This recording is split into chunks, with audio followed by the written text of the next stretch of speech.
Hello guys, কি খবৰ? বিহু বুলি হাজবেণ্ডে পিঠা বনাই আছে চব ৰব দেখুৱাই আছো মই পিঠা মানে নিমকি বনাই আছে আলু 40 টাকা কিমান লাগে নিমকি হানি আছে পুৰা মাংস বনাই আছো এইটো গ্ৰেভি মাংস এইটো ড্ৰাই ফ্ৰাই এইটো মোৰ ভাইটিয়ে বনাই আছে বৰ ধুনীয়া দে ভাইটি ছোৱালী এজনী আছে যদি ক'বা ভাল ছোৱালী এজনী কোনোবাই যদি আছে যে চাই দিবাচোন মোৰ মৰমৰ দেৱৰ দেই মোৰ ভাইটি ভাত পানী বনাব পাৰে যদি বিয়া পাতে মানে মাইকি উঠে মানে ভাল ছোৱালী চাই দিব মই দেই আমাৰ দোকানখন মোৰ ডাঙৰ ল'ৰাটো দাদা এইটো মোৰ দাদা ল'ৰা হেল্ল' গাইজ বনাইছে ব্ৰইলাৰ মাংস কিন্তু ওলাইছে খাচী মাংস গোন্ধ ইমানে ধুনীয়া গোন্ধাইছে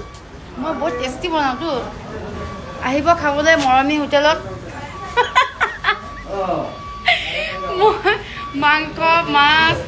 বহুত টেষ্টি বনাওঁ দাম বহুতে ৰাইজ নহয় দাম বেছি নহয় মাছ ভাত 120 টকা মাংস ভাত কিমান মাংস ভাত 150 টকা